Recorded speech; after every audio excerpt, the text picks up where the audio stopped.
अच्छा, अब एक दूसरा सवाल था कि सिक्स सेंस क्या है, ऐसा होता जी है, छठी इंद्रिय। हाँ, वो क्या है? अच्छा, छठी इंद्री जैसा कोई अलग से कोई वस्तु नहीं है। ये चेतना जो कि संकल्प विकल्प करती है, निर्णय करती है, चित्त का परिवर्तन संस्कार, तो ये जो चेतना है, ये चेतना ही छठी इंद्री है, या जो कुछ कहो इसको वो तुम कह सकते हो। तो फिर ये किसी किसी की काम करती है, ज़्यादातर लोगों की कोई काम नहीं करती। ये कैसे होता है? इसलिए लोग वो छठी इंद्री करते हैं।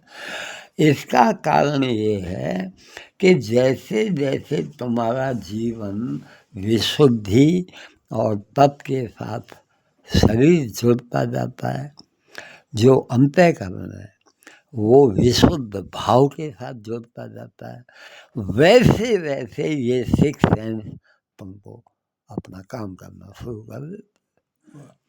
जब तक तुम्हारे जीवन में विशुद्धि और तप, ये जो स्थूल का स्तर है, स्थूल के स्तर पे निषिद्ध कर्म जुड़ा हुआ जीवन के साथ, और छठी इंद्रिय की बात करते हैं तो कैसे होगा? नहीं होगा। आपको अपना जीवन जितना आप विशुद्धि, अरे तब आपके जीवन के साथ ये चीज जुड़ते हैं। सच बोलते हो, झूठ बोलते हो, 24 घंटे बिना कारण के झूठ बोलते हैं लोग। जी, इसी तरह तुम दूसरों को तकलीफ पहुंचाते हो कि तकलीफ सहन कर देते हो। ये 5 आयाम है इसमें। जी जी, अच्छा, तीसरा ये है कि तुम्हारा जो जीवन है, आचरण है, वो आचरण जो है संयम और सदाचार का है कि एक तरह का कदाचार का उसका है। ये तीसरी बात। चौथी बात है कि आप बहुत ये भी जोइए, वो भी जोइए, वो भी जोइए, मुझे ये भी, अरे क्या जोइए तेरे को?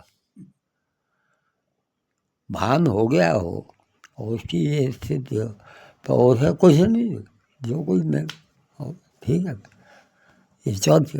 पांचवी बात है कि जीवन में बाहर कुछ और है, भीतर कुछ और है, उधर कुछ और। क्या बकवास है? जीवन जैसा भीतर है वैसा बाहर है। वो अच्छा हो या बुरा हो उसकी चिंता नहीं, एक सा होने दे। जैसा भीतर है वैसा बाहर है, ये स्थिति आ जाए, इसको अस्ते कहा जाता है। मूल छिपा, दुकान छिपा नहीं, चोर बजा नहीं। इन 5 चीज़ों का जहाँ पालन होने लगता है वहाँ विशुद्धि खड़ी होना शुरू हो जाती है, व्यवहार की शुद्धि आ जाती है। अच्छा, इसी तरह से जो अंतःकरण की स्थिति है उसकी भी शुद्धि है। जैसे बाहर का शरीर है, शरीर का इन चीज़ों से संबंध है, झूठ बोलने, सच बोलने, तकलीफ पहुंचाने से, तकलीफ सहन कर। तो ये 5 चीज़ें बाहर का व्यवहारिक शुद्धि। 5 चीज़ें भीतर की हैं, जो तुम्हारा मन, बुद्धि, चित्त, अहंकार है, उसको जो है शुद्ध करने में, उसको ठीक ठाक करने में वो भगवत भाव की स्थिति कर है। वहाँ भी हुई शौच, स्वाध्याय, तप, ईश्वर पंदन और ये संतोष, वो भी 5 वो जीवन के साथ जोड़ते हैं तो वो सिक्स सेंस तुम्हारी काम करना शुरू कर दे। जब तक तुम अपनी विशुद्धि को, अपने तप को, अपनी एक तरह की हार्दिक भगवत भाव की स्थिति को खड़ा नहीं करोगे, तब तक सिक्स सेंस की बात बड़ी करो। तुम जो करते हैं हम तो नाना माना मेरा बदल शू करेगा, किंतु मुझे कोई गुजवारा नहीं। हाँ, बिल्कुल क्लियर बात। सिक्स सेंस है, किंतु सिक्स सेंस जैसी अलग से कोई चीज नहीं है। वो जो विशुद्धि है, वो विशुद्धि तुम्हारी क्लैरिटी ले आती है। और बहुत सी चीजें तुमको समय का कंसेप्ट है ही नहीं, सिक्स सेंस की जो बात करते हैं लोग, उसका कारण यही है कि जो टाइम का कंसेप्ट है, समय का, भूतकाल, वर्तमान काल, भविष्य काल, काल में कोई विभाजन है ही नहीं, वो सलंग है, एक फ्लो है।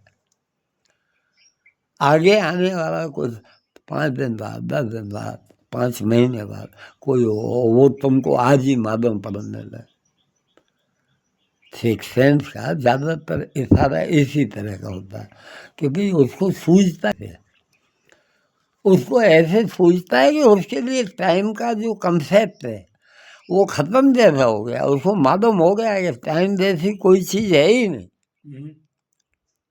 जी जी। टाइम एक फ्लो है, और वो जो फ्लो है, उस फ्लो को वो जो है एक प्रकार से सभानतापूर्वक जीता है,